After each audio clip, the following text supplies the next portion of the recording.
tapos hindi tayo bibigyan ng sahod. Nako, ito lang mahirap.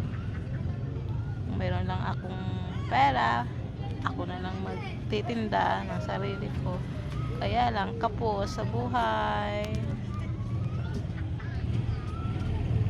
Follow na lang po sa aking YouTube channel. Maraming salamat po.